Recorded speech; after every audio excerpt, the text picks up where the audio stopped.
feedback. I'm not light, so I'm not.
Because it's not often on the same bima you see a rabbi, a Rabbanit, a Rebbetzin, and a Rabba.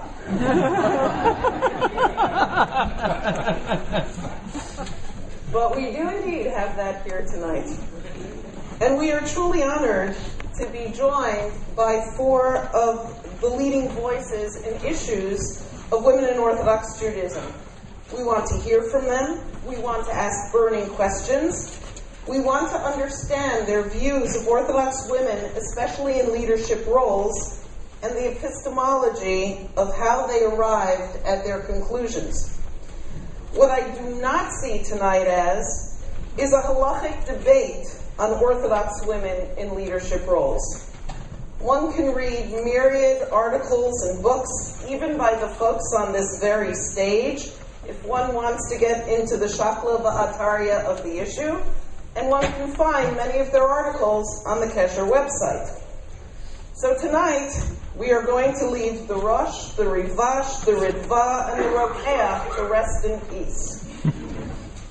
What we do want to look at is the process, the sociology, the overarching principles of the questions of women in leadership roles in the Orthodox movement.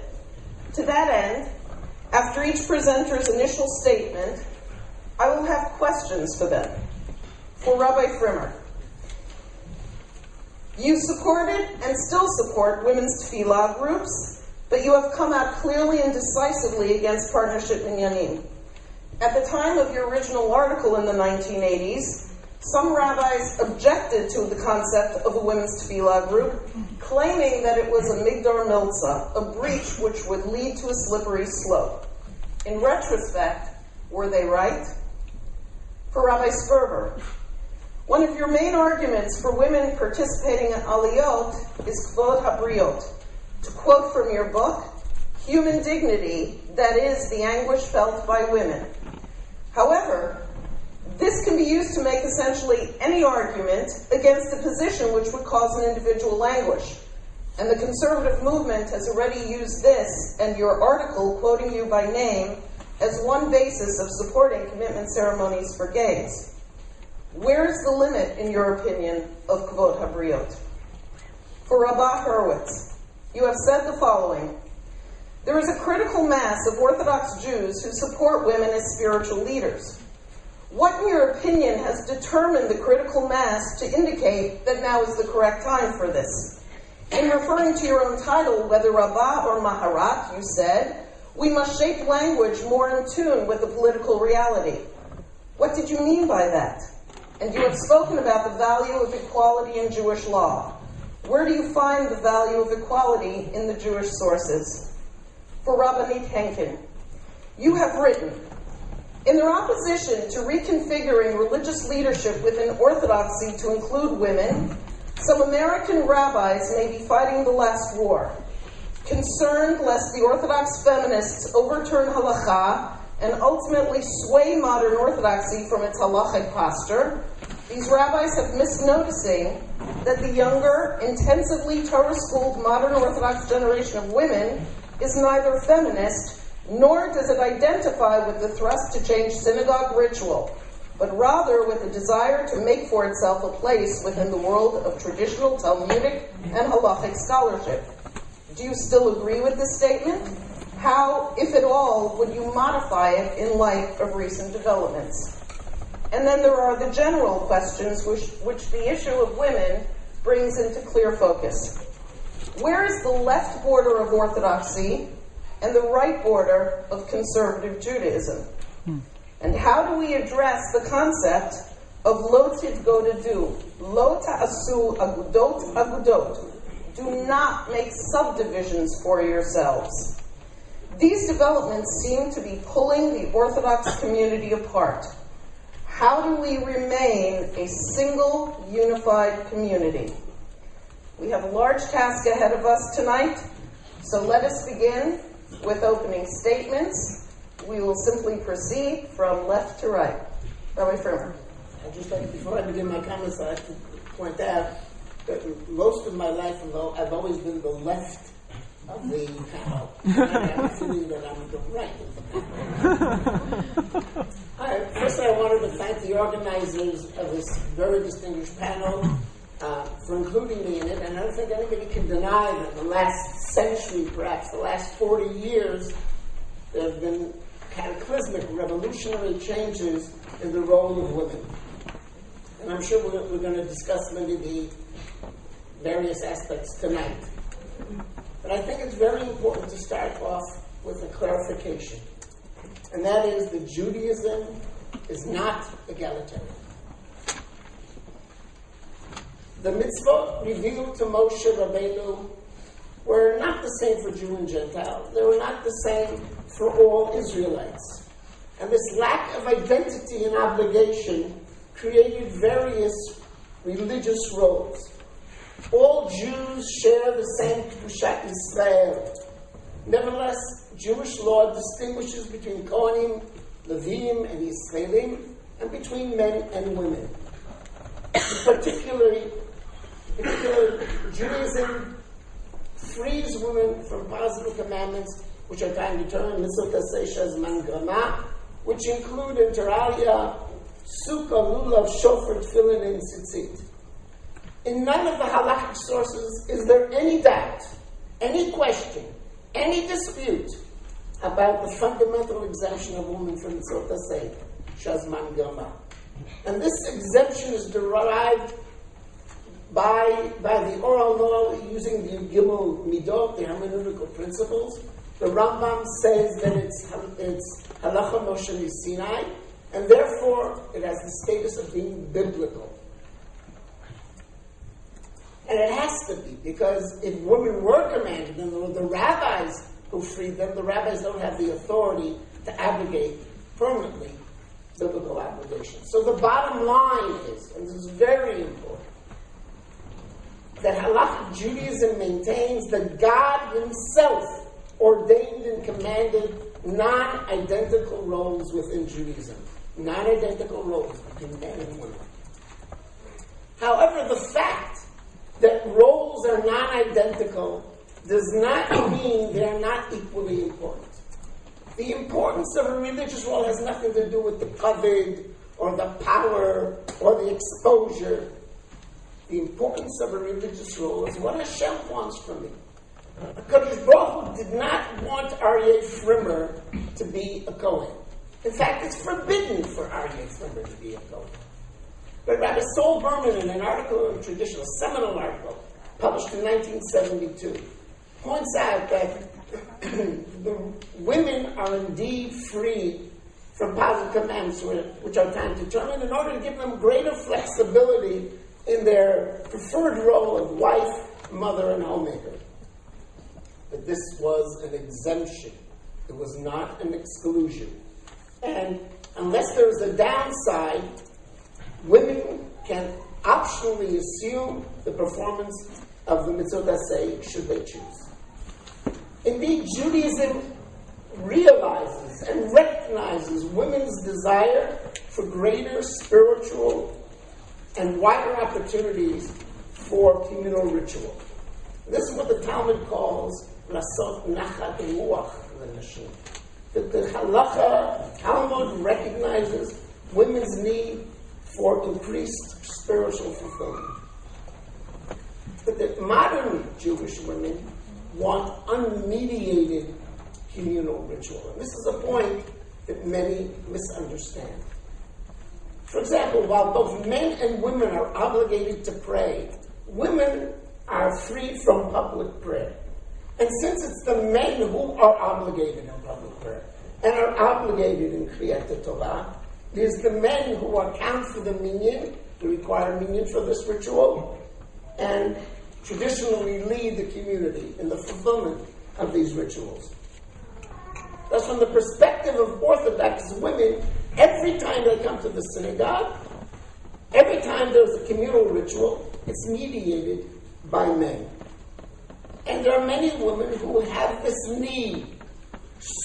They search for unmediated rituals. And that's why women's tefillah groups, women's hakafot and simchat Torah, women's Megillah readings are examples of innovative solutions to such needs. And these innovations have found approval among many recognized leading posters. But I personally do have serious disagreement with those who enact innovations such as women's aliyot and partnership minyanim, and I've written extensively about this, and hastily undo 2 millennia of halakhic precedent. Religious integrity and sensitivity would have required serious consultation with renowned halakhic authorities of recognized stature before acting on such a significant departure for normative halakha. Modern Orthodoxy should welcome diversity and flexibility. But any innovation must be halakhically well-founded and solidly based. And now with my concluding point. The halakhic process has always been about the search for truth, divine truth. To adopt a particular approach just because it gets you where you want to go lacks intellectual honesty and religious integrity, in my mind. To paraphrase Professor Yeshaya Leibovitz, if we are agenda-oriented rather than truth-based, we will not really be serving God, but only ourselves. We will unfortunately be attempting to mold Judaism in our own image. That is something that we have to stay away from. Thank you. Really an honor to be here, sitting in the presence of my teachers, my role models. Actually, thank you so much for inviting me and giving me the opportunity to be with you here today. I want to just begin with a story. A few months ago, in the middle of the turmoil, in the middle of all the noise, I received a phone call from a couple in Israel. And they had a particular halakhic concern. And I worked with them over several days and weeks and helped them through what was really a difficult and trying time. And after I was able to help them, they called me and said, for 11 years, we've been struggling with this issue. And for 11 years, we haven't felt comfortable reaching out and discussing this problem with any male rabbi, or really with anybody. And we're at the point of getting divorced. And because you were able to help us, and because you were there for us, we're now able to move on. What I'm able to do is a gift. I thank God every day for the ability, for the skills, and for the space and place that I found myself in today. I never thought I was a trailblazer. I never intended to be a trailblazer. But where I am today is a natural evolution of my love for Torah and my desire to build community and contribute to community.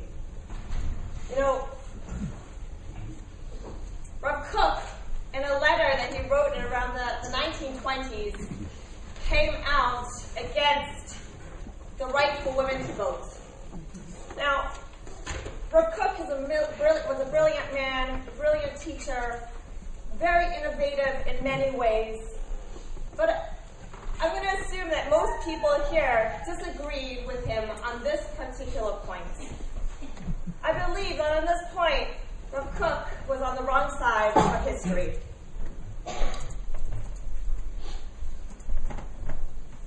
And today, myself, the women who are studying in Yeshivat Maharat, are all following a natural evolution.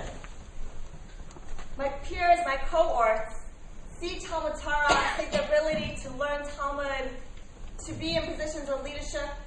We take it for granted, thanks to so many who fought that battle for us. We fought that battle for us. And now, we're seeking ways and looking for ways to take a love for Torah and build on it and find ways to give back and to serve the community. We could sit here, and Rebbetzin Freundel said that this is not about halakha, but I could sit here and explain and describe the Sefer Chinuch, who describes that if women are chachma, they can be in position of psak, the Piskei Uziel, Rabashi Duran, Marat Osnat, a woman in the 16th century who took a leadership role in a yeshiva. But this debate, this argument of women in positions of spiritual and halakhic leadership are not halakhic in nature. Rabbi Frimer beautifully said that there is tradition. We've had 2,000 years of tradition of our community operating under one assumption. And now, there's been an evolution. I worked at the Hebrew Institute of Riverdale for 8 years, involved in spiritual leadership. And throughout my time there, my role evolved as I created relationships with people, as I continued to study. And when I graduated, when I finished my studies and had my conferral ceremony, there was really very little noise about my function, about what I did.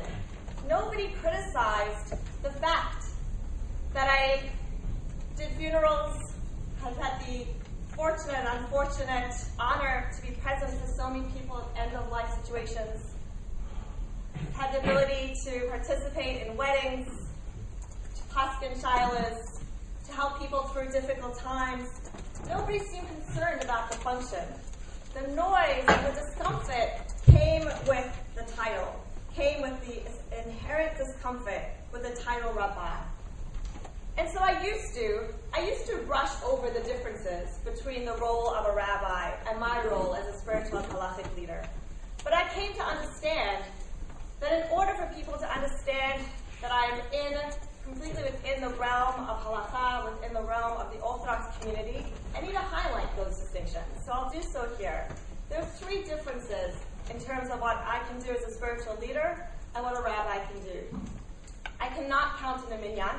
I cannot sit on a beis din or act as a witness, and I cannot lead certain parts of services. These are the differences.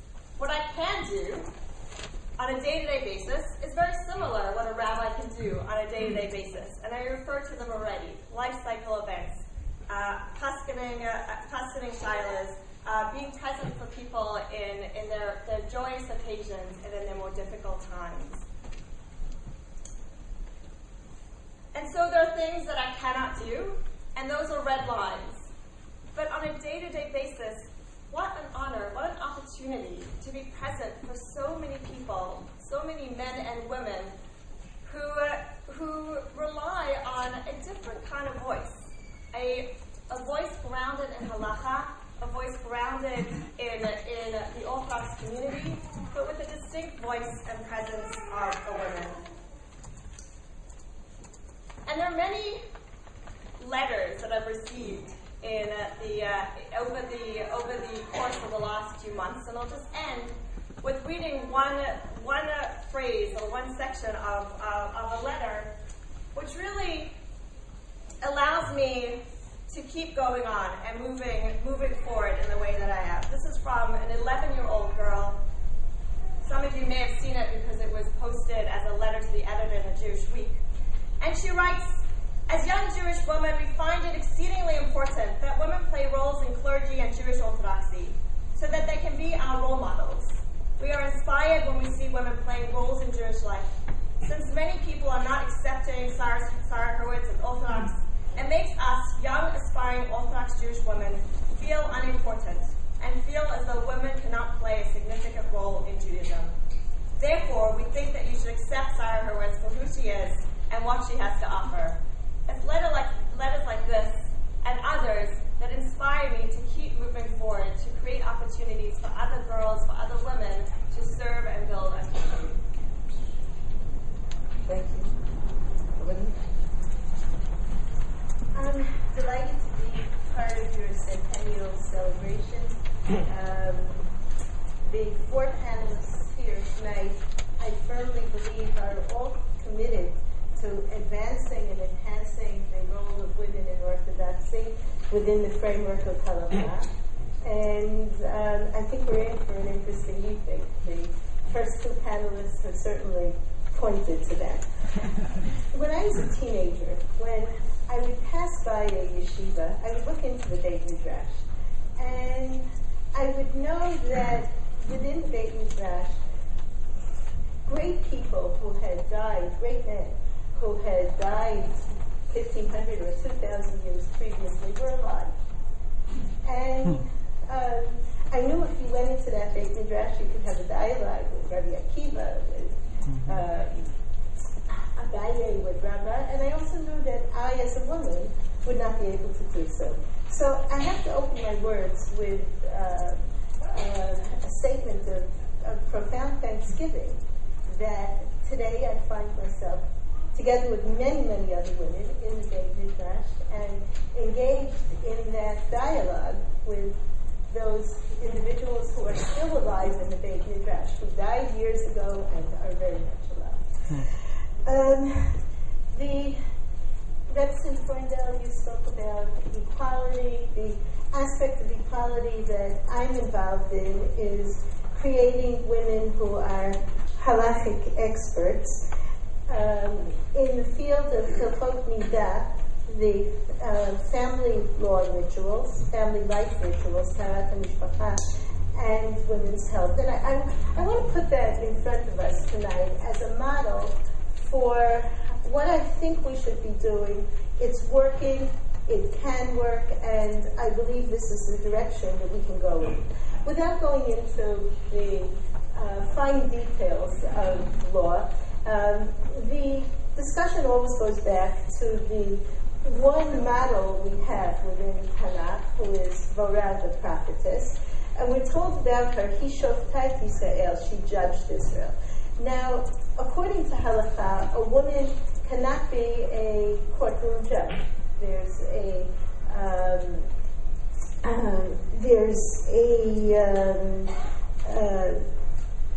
stricture against that role. So the early halakhic authorities of the Middle Ages, the Rishonim, discussed, well, what did she do? And there are many different views of what she did, but what is of interest to me is that amongst the Rishonim, Tosfot comment, and this is also the view of the Rabbi David Ben Zimra, that Kishofkai Israel, she judged Israel, is to be interpreted not that she was a courtroom judge, but she taught them the judgments. Now, what does it mean that she taught them the judgments? The people who came up to her were not fourth graders. The house of Israel came up to her for judgment, means that she was the highest halakhic arbiter of the generation. And what's fascinating about this is that there was no controversy about this position. There's a discussion in Gemara Sukkah that I love. It discusses whether you can use as the side of your sukkah an elephant. The elephant has to be tied down, of course. But the Gemara wants to know, is that kosher as the side of the sukkah? In case any of you are wondering, the answer is yes. Because, no, listen, even if the elephant should die, he still is going to be the requisite 10 tefachim, 10 handsbreadths that you need for the wall of the sukkah. But the point that I wanted to make is that the Gemara isn't interested in us using an elephant. The Gemara is taking the most extreme imaginable example and saying, is that possible? Well, my friends, discussing a woman as a poseket halakha, as a halakhic authority, was like discussing an elephant as the wall of a sukkah. It was purely academic until recently. And as I said, what's very interesting is there was no controversy about it, but there was also no possibility of application. And suddenly, as we find the flowering of women's Torah education, it's no longer a theoretical possibility. So I want to tell you what we did, because I'd like to put it before you as a model. Realizing that we had a resource that hadn't been available previously, Talmudically literate women, we said, let's take this to the next step. Let's educate these women on the same level that rabbis are educated in this field of law. We added into it studies in women's health, so that there would be a mastery not just of what a page of Shulchan Aruch looks like, what the Shach and Taz have to say, but how the realia are in this field of law that they were going to interface with. They studied at the same level, the same kollel level that a prospective rabbi would study, and at the end of the program, they were tested orally. After many written tests, they were tested orally by a panel of poskim who are involved in rendering decisions in this area of Jewish law. One of the first graduates is a physician, and her comment was that her medical boards were a piece of cake by comparison. Now we get to the point that I would like to make tonight. We needed to find a title for these women. And we knew we were addressing a real need. We knew that the need out there was a need which had caused so many women and so many couples undue suffering. We had no doubt that these women were going to be able to provide a solution for the community, the extent to which was really unanticipated on my part. In the last 10 years, they've gotten over 120,000 questions, halakhic questions, coming from Israel and around the world. But we needed to find a title for them. And we made a conscious decision that we were going to take a minimalist title. The title that we chose, Yoetzet Halakha, doesn't express, and these are not my words, these are the words of Rabbi Lichtenstein, doesn't express the drama of what they're doing. Yoetzet Halakha means halakhic advisor. But why did we choose this? Why didn't we get up and say, we're creating post-code halakha? Well, the reason is because most rabbis are not post-code halakha. A posek is someone who renders an original halakhic decision. Now, I believe in my heart of hearts that we're on a journey. And I do believe that we will have women post-code halakha, profound halakhic authorities, but we're not there yet. And that's not what we're creating. We're enabling women to start out on a journey, but where they end is very much a function both of their own individual talents and aptitude as well as application, and the process of the journey. So we chose a minimalist title, both for reasons of modesty and integrity, but also in order to avoid divisiveness. And here I want to get to my feelings sitting next to Rabbi Sara Hurwitz. I rejoice at what you're doing in your community.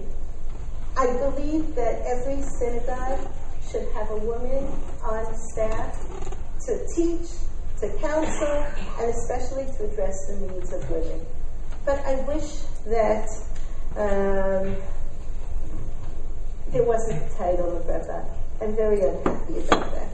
I think it's only creating contentiousness where it's unnecessary. I don't think the title Rabba will enable you to be the premier rabbi of your synagogue. I don't think there's anything that you're presently doing that you couldn't do with a title which was non-divisive, whether it's spiritual leader, spiritual counselor, scholar, resident scholar, educational director. Perhaps these names lack drama, but I would counsel that we should pay attention to substance and not to style, and I believe then we will develop and not divide. I want parenthetically to mention that the function, whether of a rabbi or a rabbah within Orthodoxy, is very different from the function within the conservative or reform movement. I think within conservative or reform congregations, there's a certain expectation that the rabbi or the rabbah will be a kind of religious proxy. They're going to be more observant than everyone else. They're going to, religious expectations are going to be higher, and not necessarily, well, let's put it in positive. The congregations would expect the rabbi or the rabbah to reflect their own religious standards. And I think that in Orthodoxy, what we would look to a rabbi or a rabbah, what we would look to a leader for, is to spark the religious observance, of mitzvot, to ignite the thirst for Torah amongst the congregation. And I think that women who are on the curve of heightened religious observance have an excellent chance of disarming their contemporary opponents within Orthodoxy. Do I have room for one more thing? Quickly? Okay. So, changes in the synagogue. I want to put it into perspective. I want to put into perspective the reach that we're seeing on the part of many women for heightened religious observance. I think this is a chumrah, not a kula. I think a woman who makes it her business to go to shul every day to say Kaddish, I think she's in the best tradition of those who are machmir, who are taking upon themselves more and not seeking to divest themselves of religious responsibility. Nevertheless, I would caution against generalizations, because what I see about women, because I think there are women who are uncomfortable and women who are comfortable with synagogue ritual as it presently is. And what I see within Orthodoxy is that we're moving in two directions at the same time. We're moving to the left and we're moving to the right. And I think our job today is somehow to hold the community together. I wouldn't want to see partnership minyanim move so far to the left that they veer out of Orthodoxy, and I think there's a clear and present danger that could occur. So I would counsel in favor of prudence, and I leave the rest to our discussion. Thank you. Sperber Stone.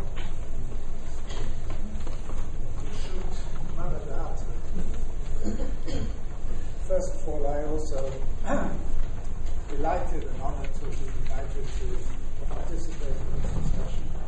I find myself with my sparring partner, Professor Frimer, to Rabbi, Professor Frimer.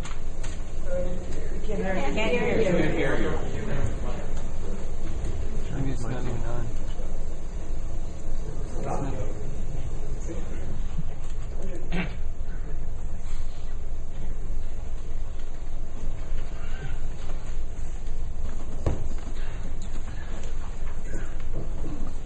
Now is it working? You just move it closer. Need a scientist for that.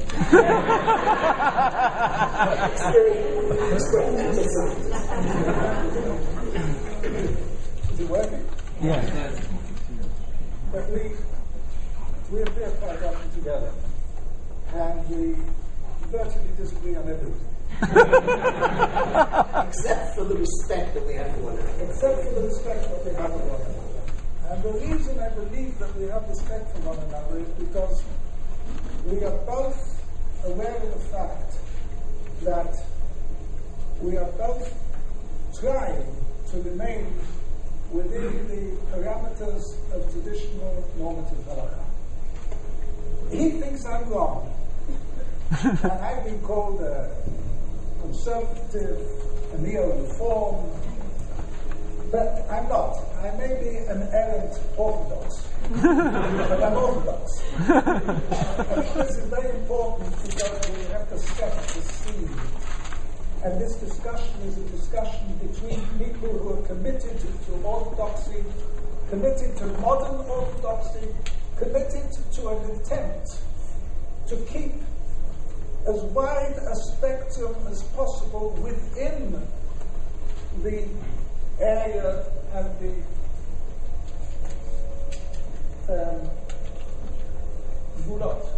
boundaries of Orthodoxy. I think it was said very correctly that there's always a danger. We use terms, and these terms are also very disturbing. There's modern Orthodoxy, there's left-wing Orthodoxy, and there's Orthodoxy light. Now, what's the difference between that and right-wing conservatism? And then we have ultra-Orthodox, and we have right-wing modern Orthodox. It's not very clear what the borders are. And I think you said correctly that it's very important that we try to not create dissension and not create divisiveness, but the sort of position that's been taken by the establishment Orthodoxy here in the United States, and also certain elements in Israel, has created divisiveness. And it has created divisiveness in a number of different fields. And those fields are sometimes absolutely horrendous. The position that's been taken over Giyur, over proselytism, is something that we have to react against, and very vocally. Similarly, I think that much of the criticism that was leveled against certain elements of the so-called Orthodox feminism has just created dissension and divisiveness over things which are so peripheral. A term. Is there such a terrible issue over here between Marat and Rabba? After all, Rabbi is a new term in a sense. There were never medieval Rabbats. There were Rabbanim, but there were never Rabbot. So this is a new term, and it's not necessarily identical to a Rav, and it doesn't intend to be identical to a Rav, and we never, either of us, Professor Freundel or myself, thought that Judaism was totally egalitarian, and we haven't reached the stage, I haven't reached the stage where we say we can make a minyan with 5 men and 5 women.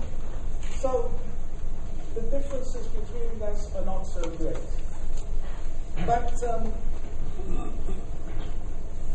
Some of the arguments we don't want to go into because they're halakhic arguments, as was stated. But we have to understand that halakha is dynamic. And dynamic means changing. And it has to change, and it wouldn't have survived for all these millennia if it didn't change, and if it didn't adapt, and if it didn't take into account sociological, political, ideological, and technological changes. And everybody understands that, although not everybody is willing to accept that nowadays. The status of women has changed. It's not so long ago that women weren't allowed to vote.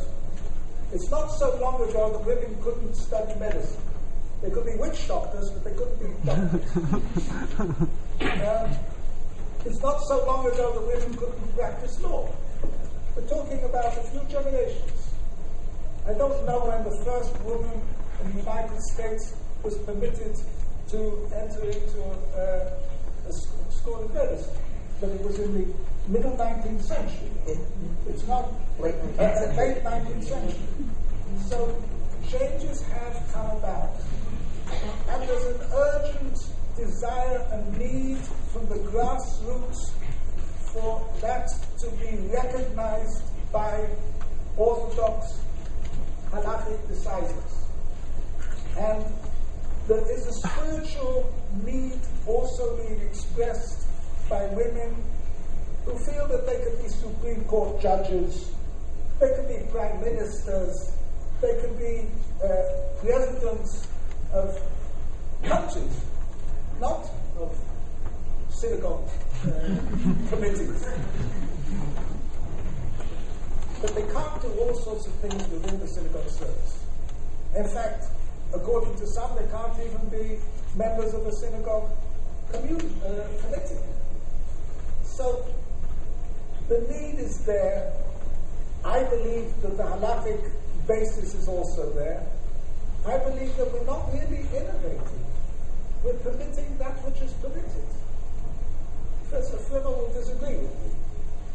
But that is already a halakhic discussion. That is a machloket l'shem shamayim. And I believe that by giving women the opportunity, those who genuinely wish it, and we know that there's a spiritual need among women of nowadays, and who knows better than Rabbanit Henkin? And in the institution which I am the president of, in the Chana we have over 900 women who study Torah half a day, and the rest of the day they're in the university. And they want to learn Torah, and they learn at a high standard. So I think that we have to examine our halakhic sources very carefully and reveal and uncover that which is permitted to them and make it available to them. Thank you, Rabbi Sperber. I don't think anybody would disagree with the idea that halacha is a dynamic, and I don't think anyone would disagree with the notion that the status of women certainly has changed throughout the course of the 20th century and into the 21st century. And everyone here has been part of that halachic dynamic, from Rabbi Frimer's important article on women's tefillah groups, to the position that the Rabba holds in the Hebrew Institute of Riverdale, the Rabbanit's Nishmat, an advanced institute of learning for women, and Rabbi Sperber and his many writings. The question that I have, therefore, is to go back to what I said in my opening remarks to Rabbi Hurwitz. Halacha has always been evolutionary. The dynamic has never been revolutionary within the Orthodox movement, and evolutionary. What is it that indicates that this is the right time? And they're really two very different issues here. The idea of a woman in a spiritual leadership position and partnership minyanim, I see as tangentially related, but really two very different arguments, where one may have no issues whatsoever with a woman in a spiritual leadership role, but may vehemently oppose partnership minyanim. Why now? And is this too revolutionary as opposed to the way halacha has always had its dynamic, which is an evolutionary dynamic? About 7 years ago, Rabbi and I were walking to Tashland, and we began dreaming about the possibility of me being a full member of the clergy. At the time, none of us knew what it would look like. What we knew is that there has to be a certain number of years of learning and training, on-the-ground training in synagogue and pastoral training. And I remember saying to Rabbi Weiss at the time, I cannot imagine that anybody would turn to me for a life cycle event, for a funeral, for a wedding. When you think about those moments, you think traditional, rabbi. And I believed that for a long time in my studies. But I proved myself wrong. And so you ask, why now? I didn't choose this time. I think it chose me. I can talk about many stories and times where I was present for somebody, and having me officiate at a funeral, a service, was the obvious next step. And so I'm not trying to enter into a Beit Midrash in a Satmar community. I'm not trying to enter into a community that is not ready for women in spiritual and halakhic leadership roles. But certainly in the community where I operate in, people are ready. And they're ready in a way that I was proven wrong. The number of issues and areas that people seek out my advice and counsel is surprising to me. And I'll just take an extra moment, since we were all dancing around title. I want to just take this opportunity to reflect on Rabba. I wonder if we would have picked Rabba if we'd known the controversy it was going towards. I know it seems a little funny, but at the time, we really didn't know. We didn't know that it was going to cause the controversy it did. As I mentioned in my opening remarks, nobody criticized my role and my function. And the title Rabbi was meant to help me do what I do better. It was given to me in order to help me be present for people in a different way. And what I mean by that is that when you're standing before somebody just as Sara Hurwitz, they're not open to you on a spiritual and halakhic level. But when you're standing before somebody with a title, people are much more open to being able to be there for them. And that's what I want to do. I'm not in it for the drama. I'm not in it to create a media storm. I mean this with the utmost honesty, that this is a calling. I don't know what else I would be doing.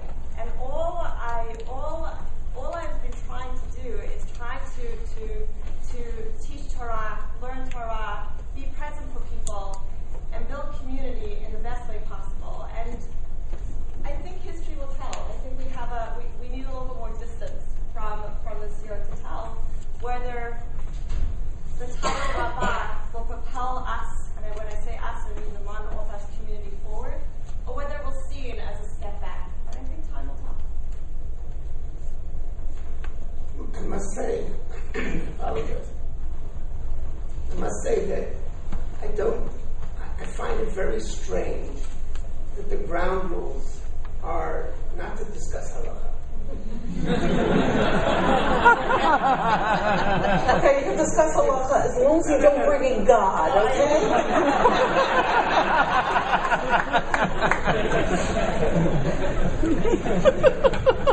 The reason why I said what I did the way I did is because halakha is our anchor. Halakha is who we are. If we don't discuss halakha, then there's nothing to discuss. And anybody who's read my articles and Professor Sperber's articles knows that all the action is in the footnotes. that understanding of halacha is what is at the essence of what it means to be a halakhic Jew. It's very hard to come to a community with a panel of 4 people and dance around the halakha. We don't have the time to discuss halakha. And that's why the grounds were set the way they were. But it's a very strange experience. Let me deal a little bit with the problem of title. Because if you see that something is a lightning rod, it suggests that that's the problem. And I think that Rabbanit Henkin hit the nail on the head when she said, what is it that Sara Hurwitz could do as a maharat? What is it Sara could do as a Rabba that she couldn't do as a maharat? That is, what greater power, what greater insight does the community have because she's now a Rabba? Let me tell you what I think the problem is with the title Rabba. When the issue of women rabbis came up in the conservative movement, Rav Shaul Lieberman was on a plane. He was writing a tshuva on the subject. Unfortunately, he passed away on the plane. But in his suitcase, they found his tshuva. And in that tshuva, he said, titles means things. The word rabbi means 2 things. It means the ability to paskin. About that, no one has doubts here on this panel that women can paskin. I think part of the brilliance of what Nishmat did, Rabbanit Chana Henkin did, was that they found the right title to describe the job, the scripture. Calling a woman Yoetzet Halakha doesn't threaten anybody. It doesn't misrepresent. It tells it as it is. They didn't say Boskot for the reason that Rabbanit Henkin gave. It was the exact right title. This continues Rabbi Lieberman. There's another job that the Rav, title Rav, entitles, and that's to sit on a bed. That is one of the major functions from going back millennia that you needed smicha for. That women can't do. There are many other things that women can't do. If she's supposed to be a spiritual leader, as Rabbi Hurwitz herself said, she can't be a religious leader in the sense she can't be a Balkari, she can't be a Baltokeya, she can't be an aide. There's some question about her saying to do Siddur Kedushin in the sense of saying the brachot under the chuppah. There are a variety of issues that come up. So that the title Rabba is misrepresented. If it's parsonage, that's the issue. I don't believe that's the issue. I believe that the major issue here is what does the title describe? And I think it's a misnomer because it doesn't describe what's allowed to do. I was perfectly happy with Maharat because Maharat tells you exactly what she does. She gives spiritual Torah counseling. That was an exact title. I think we have to think of a better title. Maharat doesn't. If you don't know what the Russian table, the acronym means, it doesn't give you any information. So you have to be a little bit more clever. But I could live with Maharat. I have a problem with Rabba. Rabbanit? I think that halakhics throughout the generations, going way back to Rabbi Eliezer and Rabbi Yehoshua, have fallen into 2 camps, into the camp of curators and the camp of innovators. The curators are the ones who want to preserve, to organize, to create access, and to make sure that nothing changes. The innovators want to make sure that there is change. And it seems to me that you can make a good point for the fact that during the course of history, I think the innovators who succeeded are those who are sensitive to the curators, to the concerns of the curators. The issue of a title came at a time when there was tremendous concern within Orthodoxy that there was a slippery slope. I happen to think that this concern, I don't agree about the slippery slope. There's tremendous concern within Orthodoxy about the slippery slope. I think there are two slippery slopes. One is towards women spiritual leaders, and the other is towards less observance of Judaism. So I think when you talk about the slippery slope, you've got to define which slippery slope you're talking about. But I think it's disingenuous to talk about, and I'm sure this wasn't on your mind, but I think it's disingenuous to talk about the choice of a title, which means female rabbi. Rabba doesn't mean it doesn't mean an apple, it doesn't mean a pear, it means female rabbi. And the title was chosen at a time in history when I would say most Orthodox rabbis were voicing their very strong sentiments against women rabbis. So I think you can either go on a head-on collision, or you can say, listen, we see a reality out there. We see women who are becoming more and more educated. They're a tremendous resource for Jewish life. They're 50% of our brain power. Why leave them out of Jewish leadership? We need them. Our big problem is not us. Our big problem is all of the unaffiliated Jews who are out there in Jewish life, who've never visited Israel, who don't attend any synagogue. That's our problem. And we should be saying to ourselves, well, how do we get the best of our people into leadership positions, rather than dividing ourselves by saying, okay, this is the time that we're going to have Orthodox women rabbis, and that's what Rabba means. That's the terminology. Whether or not that's what you mean, Rabbi Hurwitz, that's what the term means. So I view this as a setback rather than an advancement of women into positions of spiritual leadership, because it divides orthodoxy, and it's a cause for contentiousness amongst people.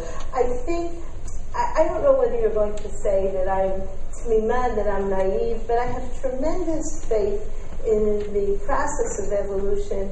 I see in my own relatively short public career profound changes. I recall when I was the first woman to speak from the pulpit at the Jewish Center, and a year later Tamar Ross called me up to discuss with me whether, after having done it, I thought it was the right thing to do or the wrong thing to do, and should she accept an invitation to do so.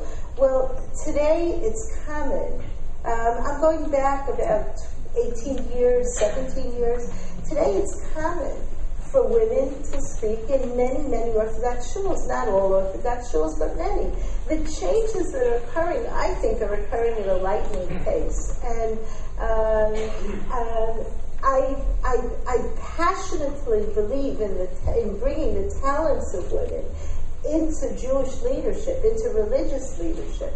But let's do it in a gentle way. Let's be innovators who are sensitive to the concerns of the curators, because many of those concerns are legitimate concerns. Picking up on the idea of innovators and Rose River, Yeah. There's some funny statements made over here.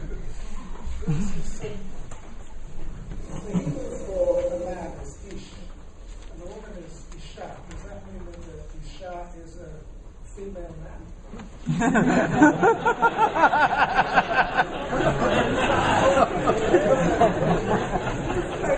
The Hebrew for a baker man is opheh, and the Hebrew for a female baker is ophah. The Hebrew for a man more, and the Hebrew for a woman is morah. And the Hebrew for a Rav is Rav, for a male rabbi, and the Hebrew for a woman rabbi is Rabba. And that's the way it's used, one should say, in Israel. If one reads the Israeli papers, listens to the media, the term Rabba is used within the conservative movement and within the reform movement, both in Israel and outside of Israel, to designate women rabbis. So even if we would say, well, that's not exactly what it is, we have to be aware that that's the way others are using it. That's already a different argument. The argument is that this is a term which is used in a certain form among the conservative and reform movement, and therefore we shouldn't use it. And this is actually something that I told Rabbi Weiss at the time when I objected to the term. But that is a different type of argument completely, because it's perfectly feasible to say that a Rav functions in one fashion and a Rabba functions in a different fashion, and we know that there are all sorts of things that a woman cannot do, and there are all sorts of things that she will not be able to do according to classic Orthodox halakha. This is something that is quite acceptable. So But that's just the point. I think that this is I say again, this is a very peripheral argument. I agree with you that we should be evolutionary and not revolutionary. But again, it's very difficult to know the difference nowadays. The rate of the rhythm of life has changed. What used to take 100 years now takes 10 years. And what takes 10 years takes 5 years. And I think that every 2 or 3 years people throw away their telephones because they get a new one. The changes are enormously rapid. And there are certain things that, you can't say, let's wait another 50 years. And the truth is that halakha was not always, when it was innovative, it was not always evolutionary. There were revolutionary changes that came about, such as the heter b'chila of Shmita, the sabbatical year, truly revolutionary, and this wasn't a slow process. It's true that there were certain stages of the evolution, but when it was published by Rabbi Cook in the early 20th century, this was a revolution. And I don't know whether it's a revolution or an evolution, but people start now, after 1,500 years of not wearing tchelet, now they suddenly are all wearing tchelet. Everybody that goes in the gush wears tchelet. He was wearing tchelet, I said, did you know that the gush? He said, of course. How else would it be wearing? So, and people, what's more disturbing is when we talk about the aguna, which is all this Mr. get problem, we say, we have to be evolutionary, not revolutionary. Wait another 10, 15 years. The poor woman couldn't get married for another 10, 15 years because we're not willing to use the halakhic means that are at our disposal in order to solve these problems. So in certain cases we also have to work out that the rhythm of time tells us when the time is right. And that may appear to you to be revolutionary. I think it's evolutionary because I think that this whole change that you have been involved in and have brought about to a certain extent is part of that evolutionary process, which is coming to some sort of, I don't know whether it's a culmination, but it's another stage upwards in the case of Rabbanit holds. Forgive me, there's something that Rabbi Sperber said, and there's something that you raised that hasn't been mentioned in this discussion. And I think it's very important for people to realize. Lou Greenberg has said many things. One of the things that she said, which is almost prophetic, happened when women started women's prayer rooms. He said the rabbis attempted to stonewall us and not take the bull by the horns. And they're going to live to rue the day because we won't trust them anymore. And I think that is one of the spin-offs that's happened because of this turmoil around women's role. There's been a change in modern Orthodoxy, and there's a basic distrust that rabbis don't tell us the truth. think that's a terrible, terrible outcome. But she was right. And that did indeed happen. And a lot of what we are seeing nowadays results from that. And it bothers me no end. It's part of what may catalyze my comments, my opening comments. Because halakha is who we are. Halakha is our anchor. I was a little bit troubled by Rabbi Sperber's comments, and he's said it in print too, about a grassroots movement to change things. It comes up now in your book on liturgy. There should be a grassroots movement in regard to Aliyot and the like. Recent analyses about the vibrancy of the conservative movement describes it as the tail wagging the dog. What happened in the conservative movement was that the Balabatim set the agenda. That the Balabatim determined that what would be the outcome, the conclusion. It's one thing to have the Balabatim ask the tough questions. Rabbi Mital said that all the time. Rabbi Mital says, if you don't ask the tough questions, you're not going to get the great answers. Balabatim should not be afraid to challenge, to probe. But they have to turn to the scholars of the generation, to give them the religious leadership of what is a valid answer and what is not the valid answer. Now, I understand part of this problem, not trusting Gedolim, not trusting the rabbinic leadership, is you think their Weltanschauung, the world view, is going to take how the answer comes out. But there are great scholars, and just let me mention two by name. There's Rav Aaron Lichtenstein. There's Rav Nachum Rabinowitz. Many other great Gedolim in Israel and America who are modern. Everybody knows Rav Aaron Lichtenstein was a professor of English literature. Rav Nachum Rabinowitz was a professor of mathematics. These are people who understand modernity. They're straight shooters. You can ask them shilas, and you know that they're not going to be verfrumpt on you, that they're going to give you the straight answer. But these changes are occurring at such a rapid rate. The Balabatim don't ask the rabbis. They make their own decisions. If I want religious integrity, if I want to take my religion seriously, I consult with an expert.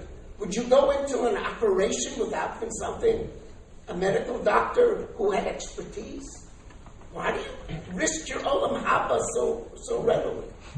I'm using picturesque language, but especially if you take your religion seriously, if you're interested in the Ratzon HaBorei, right? You're not allowed to talk about God. You're not we're not allowed to talk about halakha. My God, you know.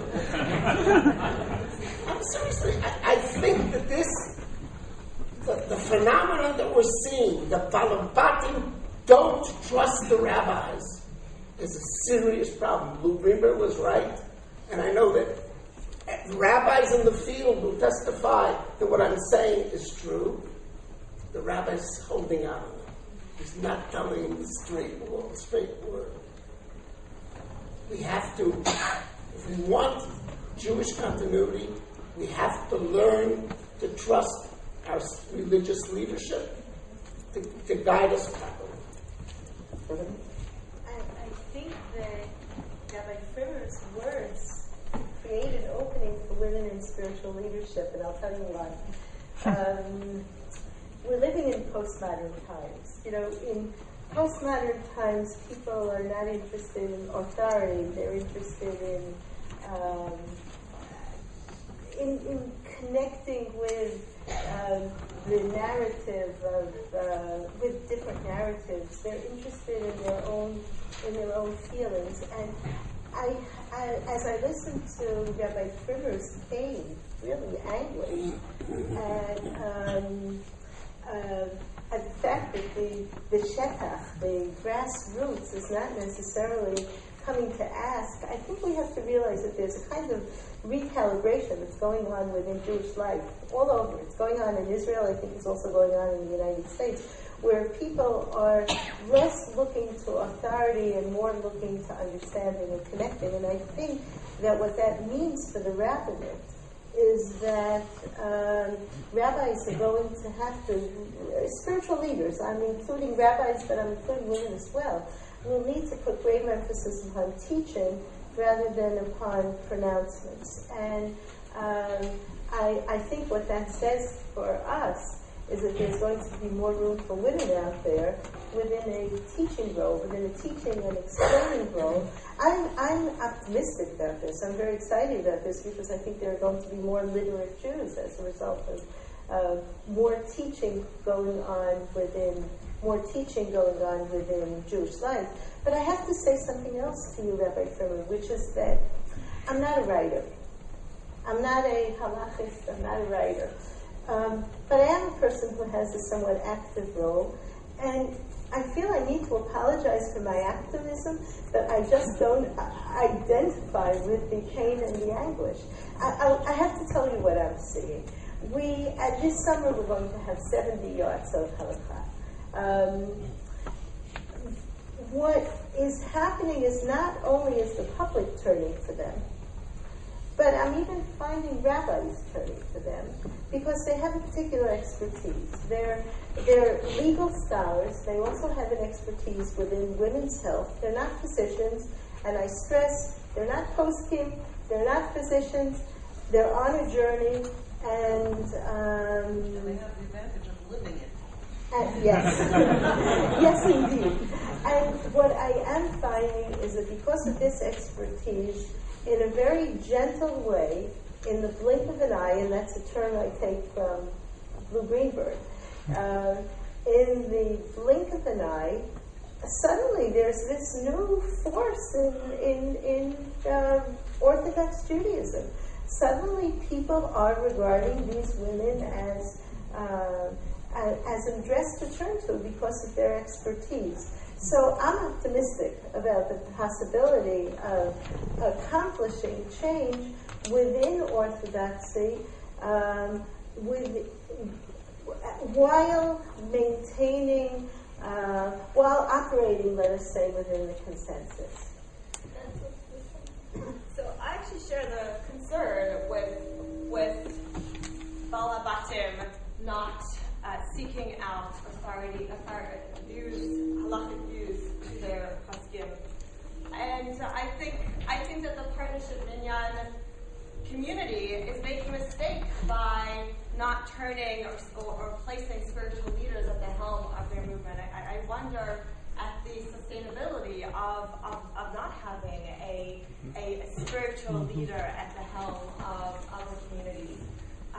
But in the next breath, I want to say, what are you so afraid of? What are you so afraid of having women who are grounded in halakha, are passionate about spiritual leadership, who understand and have a real grounding and grasp of halakha? What are you so afraid of allowing women to be present for the community where 51% of the population we live in? So I really believe that I'm building off of Rabbi Henkin's model. The difference is that I'm helping women grasp halakha in a much broader sense. Women are able to be present for other men and women in Hilchot Nida, and that has worked. Why can't they be present in life cycle events, in kashrut, in Shabbat? If you know the halakha, if you're a chachma in that area, so what are we so afraid of? I would like to open it to some questions as soon as Rabbi Sperber finishes.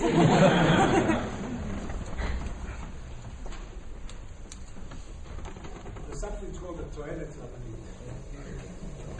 Something called the Toelet Rabbanit.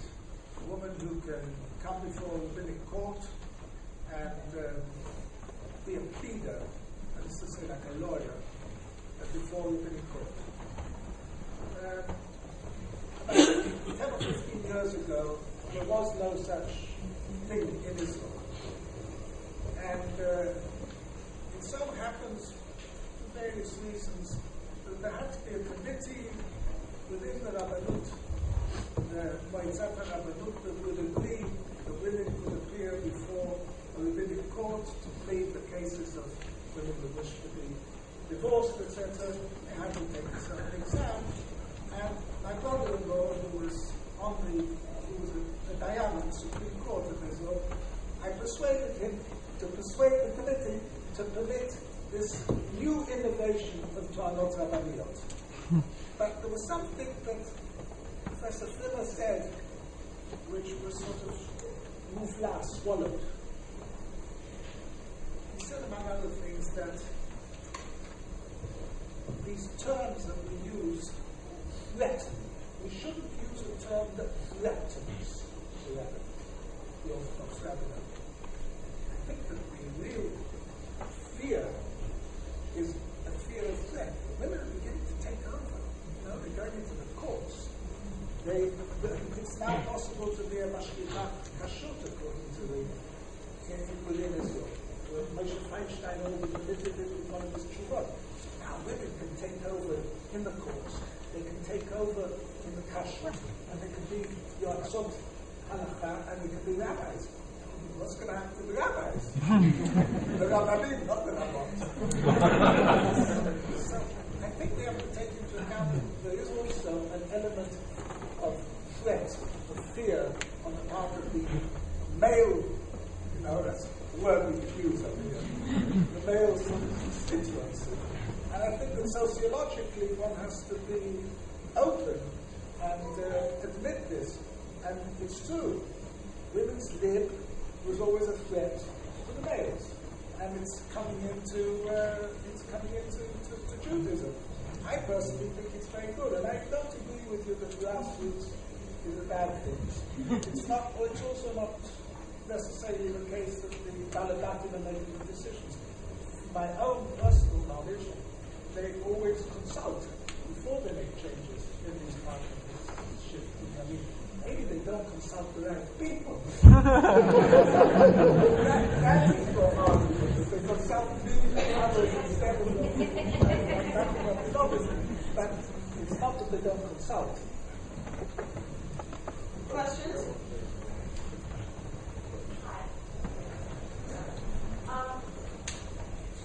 Two-part question.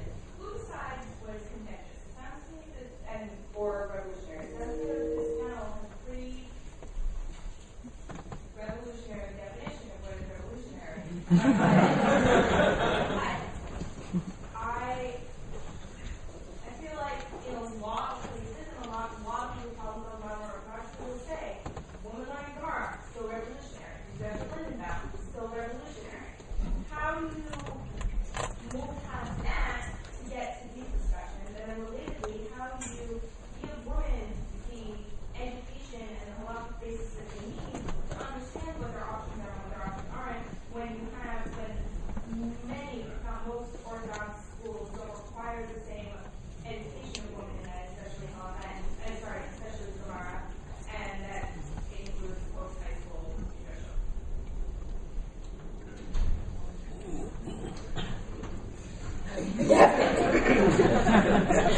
In order to know what's revolutionary and what's not, you have to educate yourself. I've been in this business since 1972. That's a lot of years. Before some of you were a twinkle. And the truth of the matter is that you have to know what is normative halacha in order to know what's revolutionary. The issue of women in education, which was a specific example, I could give you a list of 30 posted without working hard that say it's perfectly all right for women to learn Gemara, including Rav Soloveitchik, Lubavitcher, Rebbe, and the whole slew of great scholars. What sociologically is considered revolutionary is a different issue, and that depends on each community. But the first thing you have to do is take each subject, educate yourself, and that will determine what's revolutionary or not. I agree that in the field there are certain areas that are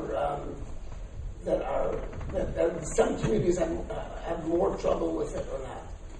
But if we're talking now about Yoatzot Halakha, which is very high level women in education, I think that the issue of women studying Torah Shabbat is a non-issue.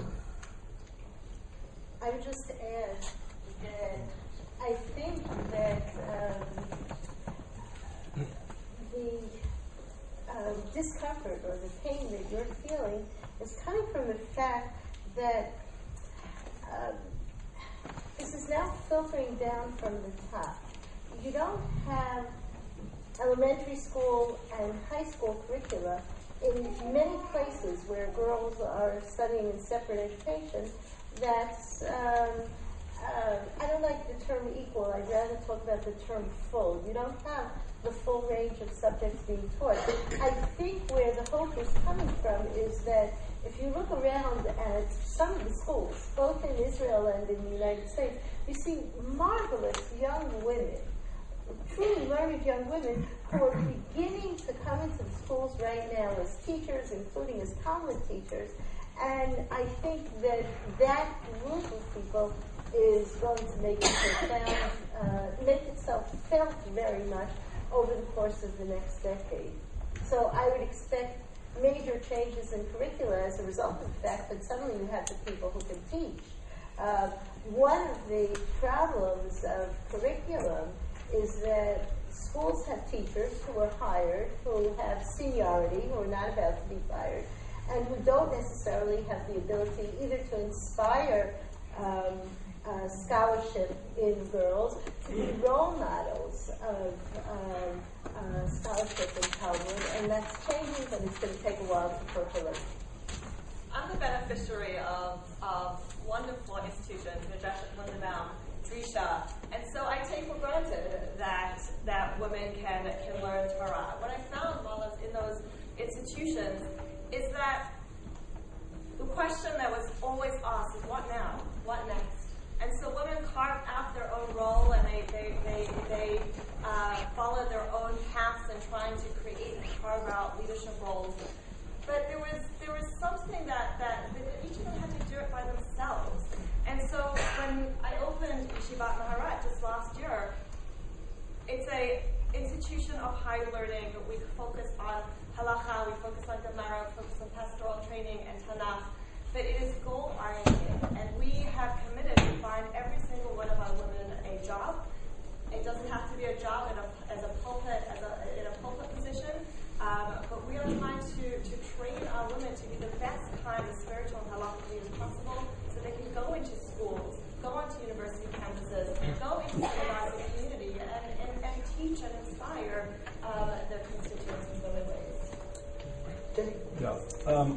Those who say that they want evolution instead of revolution, in what other area of halacha, bein adam l'chavera, in choshen mishpat, would you tell somebody that to delay justice because justice needs to be delayed?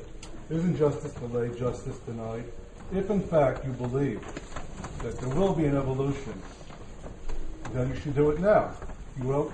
In any other bein adam l'chavera, you would never say, wait.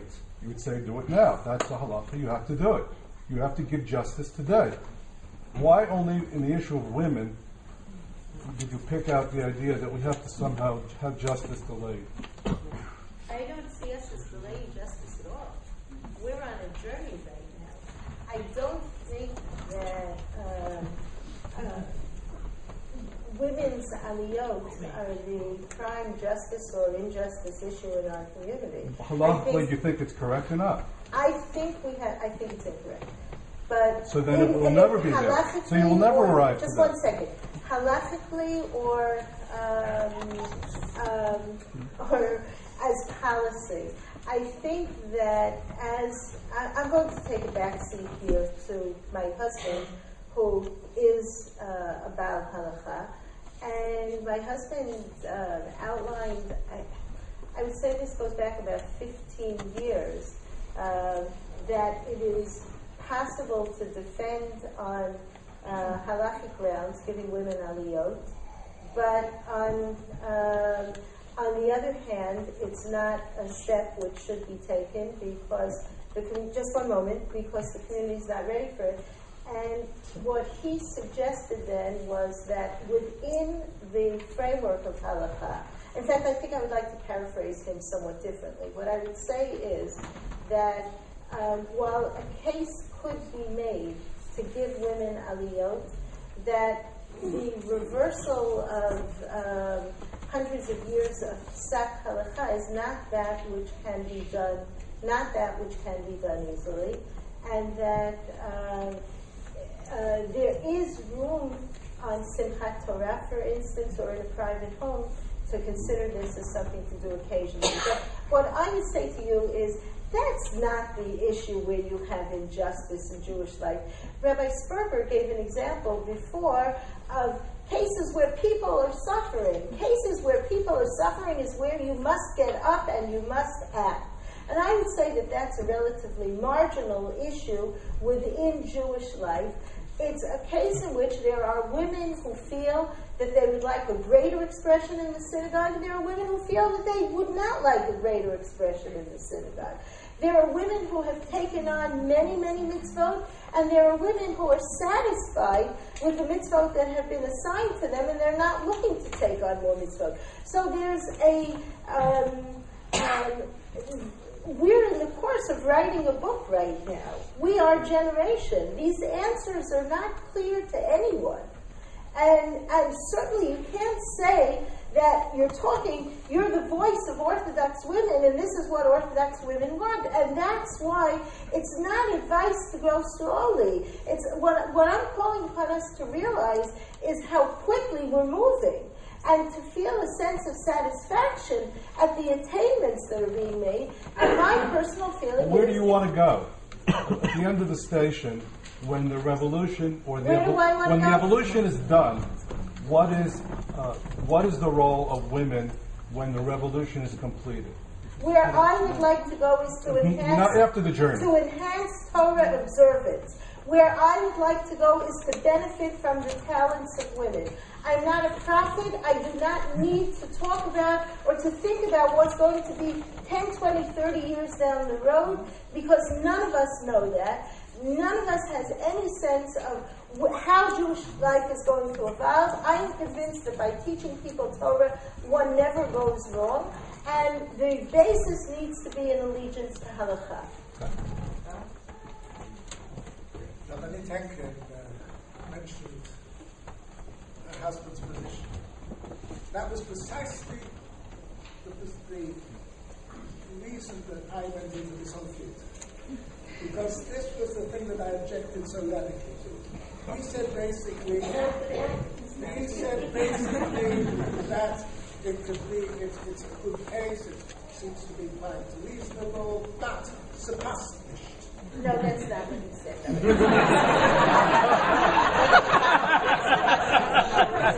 He said that you cannot ignore hundreds of years of psikat halakha and step outside of normative halakha. He didn't say it's possible.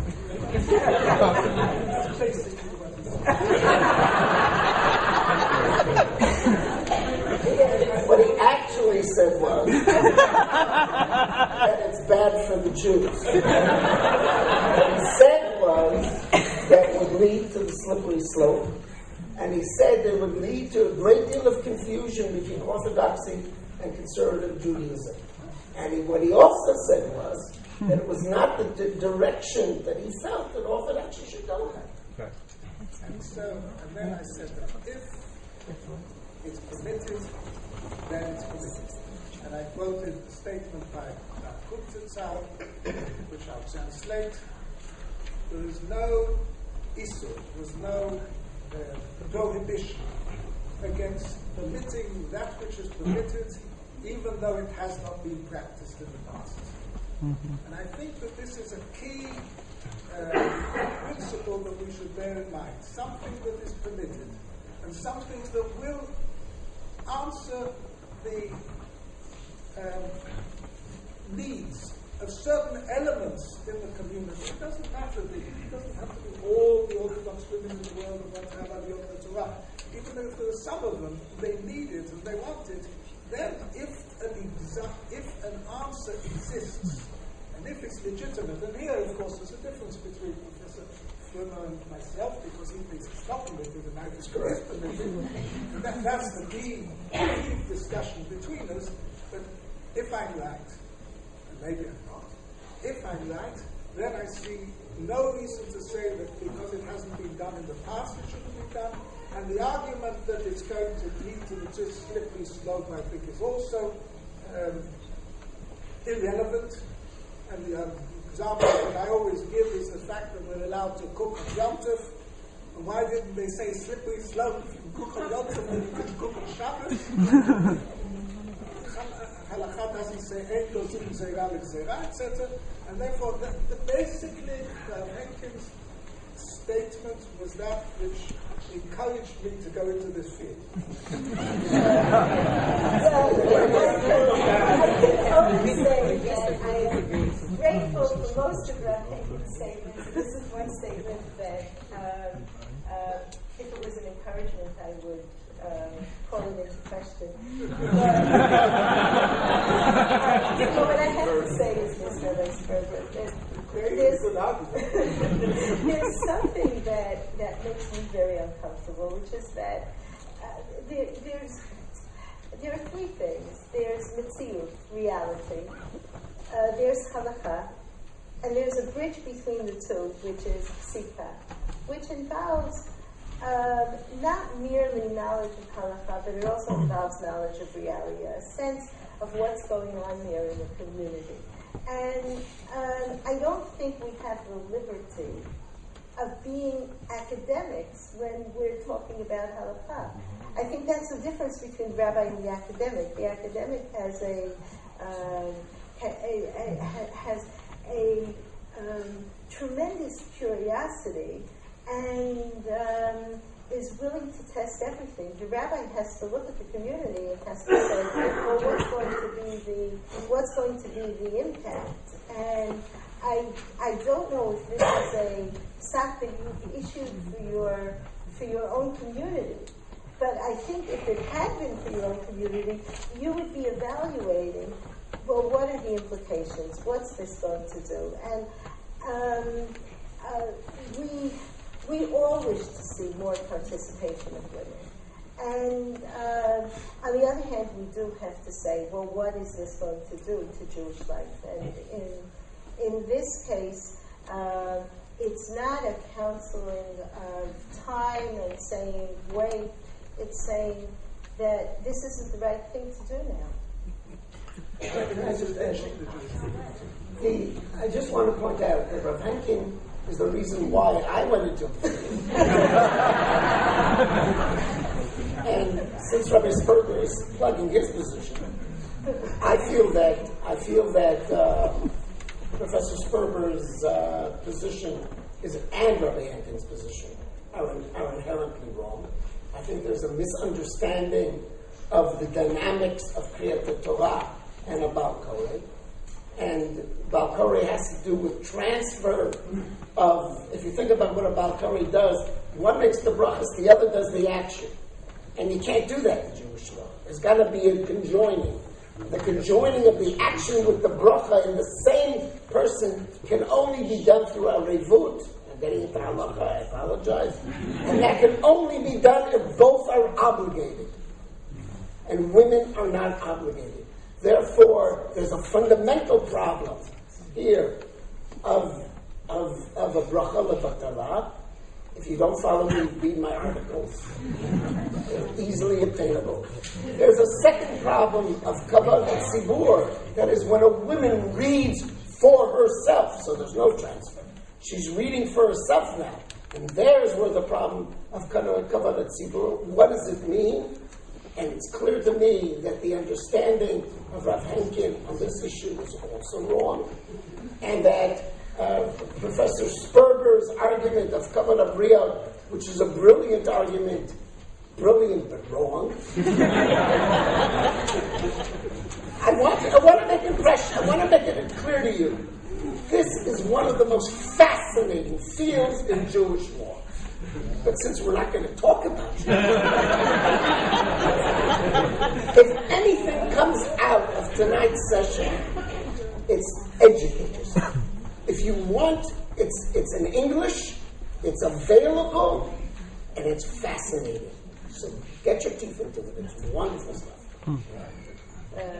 Last question, I think, and if I just beg to. I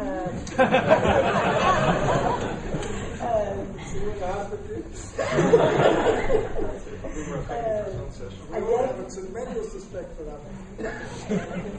I agree. You're Sula Leitut.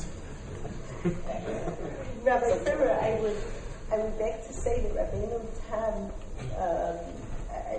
it's not Rabbi Henkin, it's Rabbeinu Tam who views the reading of the Torah a little differently than you do.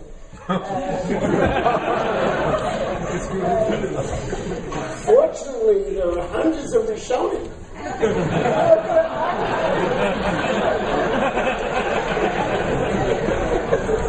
There aren't Those that I vote are all wrong.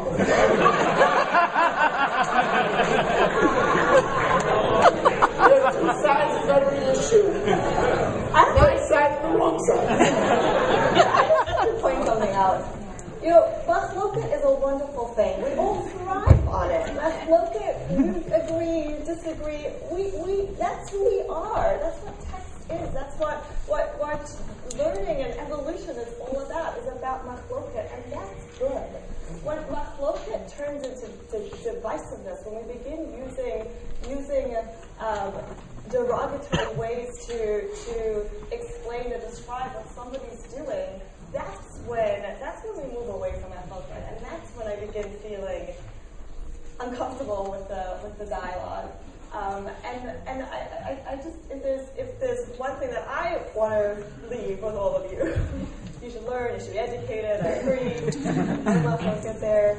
But you know, for me, it's not about title. Title is so second. Title is what people want to talk about. It's sort of sexy. It's the thing that you can get your hands around. But let's focus on what women are really trying to do. They're trying to contribute and build community. I know I said that a lot, but I really want to drive it home. You know, we have to imbue title with certain meaning. My husband's not a rabbi, and so Rabbanit was not an option for me. Maharat is a wonderful term, but it is said already. Nobody knows what it means. So we're gonna have that for us, and we're going to try to imbue it with the understanding language that is necessary. Rabba, people need to understand that it is distinct from rabbi. We have our work cut out for us, and we have to imbue these new terms, and they are new with what we intend them to mean within the framework of halakha and grounded in halakha and orthodoxy.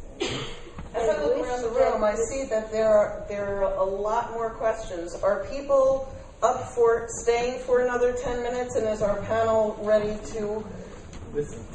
Is it an answer for another 10 minutes? Okay, Olympia?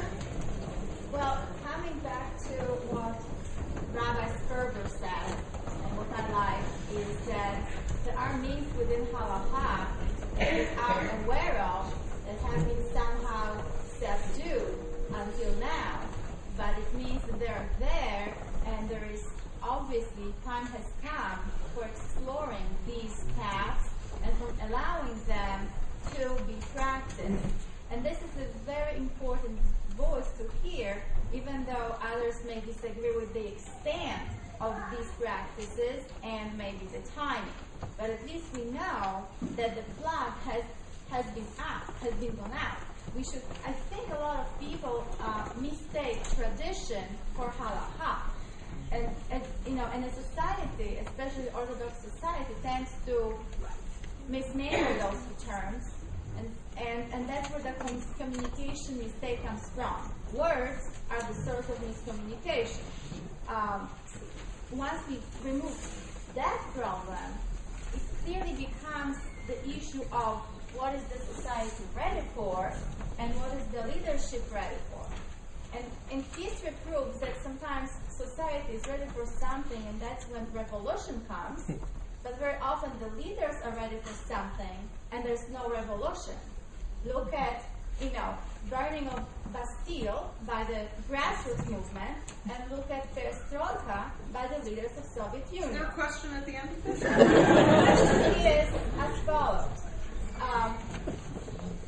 And I've experienced in this community an amazing, women fila steady group that allows a lot of women to learn, and women who want to explore and live within halakhic Orthodox realm. Then, these women, us, go home and practice Orthodox household. We have more knowledge as women who are more educated to pass on to our children, who will then continue hopefully being Orthodox and not run around to another, shul next door, because the shul next door will have a woman rabbi, and certain parts of our society may see this as a more modern. And aren't you afraid that by having this purely legal fights, between halacha, whether is it time now, is it revolution, is it evolution, is it the right time, is it supposed to happen later? Aren't we as Orthodox group closing ourselves within this set definition of sort of being backwards, not allowing people who are really going to be excited about being Orthodox, but they have certain needs, and having a woman in front of the communities is going to be something keeping them within the realm of Orthodoxy instead of stepping outside or running away screaming. I think that each issue should be judged on its merit. And I have no doubt that there is a need for women role models within the Jewish community. The question is, what does halacha permit? What are the parameters? About that, much of the discussion is here tonight. The fact that we need Jewish role models, no question. The fact that we need women educators, that women high-level education, I don't think there's any lack of discussion. What we're discussing is what are the limits, what are the parameters. And I'm a big believer that halacha has to set those limits. Of course, the discussion what the halacha is. I think we have to be very careful, and this I have to come back to the point that you made, which was that we can't be agenda-oriented. When you talk about justice, halacha doesn't work that way. You're setting a value above the halacha. And in a sense, you want to say that egalitarianism, the fact that everything should be the same between men and women. Never said that. Never okay, then I apologize. I apologize. Never said but the point, what my father, Allah Hashem, would always say, it's not what you say that's important, but what's the other person he is. And I apologize for what I heard. However, I think that many of those who challenge Orthodoxy, the Orthodox establishment, say, but then that means that women can't do it. And that might be the answer. That might be the option. We have to search. But if we're sensitive enough, ask the tough question. Challenge me to the end. See what I can do. In 1972, this is a personal story. I was rabbi at the Harvard Hillel. Okay, I was the Orthodox Union. I was a good Jewish boy. I had a good Jewish education. 1972 was the first conference of Judaism and feminism, if anybody remembers. And all these women came back and said, Aryeh. And these, remember, I was the rabbi, but they were my age, they were my contemporaries. Aryeh, why can't women count for a million? Aryeh, why can't a woman be a shliach? Tzibor, read the Torah. I didn't know what to answer. But I had been taught to educate myself. And when the big questions came, I said, Riga. And I took off so many years, and I studied. 10 years later, I published an article in Tradition on women in Minyan. I studied women's prayer groups. I studied women in Megillah. Yeah, I know. The second half is when you can finish women's and Aliyah. Partnership. I'm concentrating myself because I take these questions seriously. It's not boisterous. It's not something I feel this way, I feel that way. I've studied them to the hilt. And that's the way we as Orthodox Jews should respond to issues. Not respond. I feel. It feels good, therefore it's right. I hear this all the time. It feels good, therefore it's right. That's not halakhic consideration.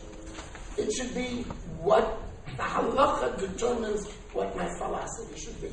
And I should study the halacha to the best I can and come to it. The problem is the politics.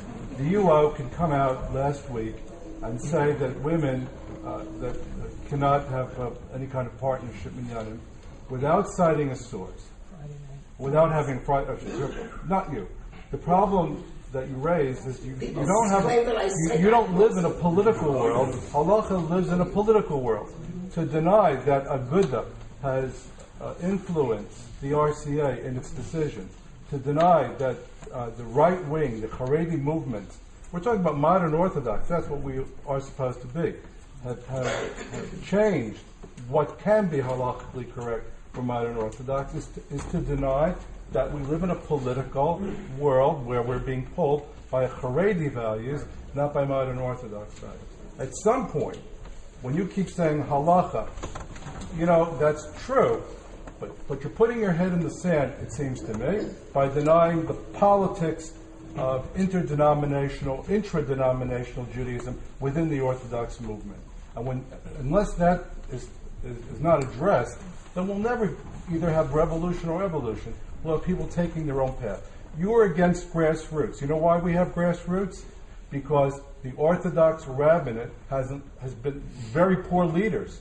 They've not led, they've not poskin, they've not talked about it. They were always looking over their right shoulder. And when they stopped looking over their right shoulder and started addressing halacha in a modern Orthodox way, then we'll listen to them. I heard Rabbi Freundel say that 2 months ago from this bima. I agree with you 100%. And it's exactly what Blue Greenberg said. This is the rabbis were afraid to take the bull by the horns. I think that we have to encourage a rabbinate to take the bull by the horns, but it means that the balabatim have to be willing to accept a no answer. Mm-hmm. If that were true, if the balabatim are willing to accept a no answer, when the reasoning is clear and explained, then I think the rabbis will be challenged and willing to come to the ball. I am told, unfortunately, by the powers that be that we need to wrap up here. I would like to publicly give exceeding thanks to our panel. Not only have they been very courageous, but we have everything they said on tape. They only got the show till 9 o'clock. And I hope that our panelists will stay around for a few minutes in case anyone has anything specific that they would like to say to them. Thank you very much.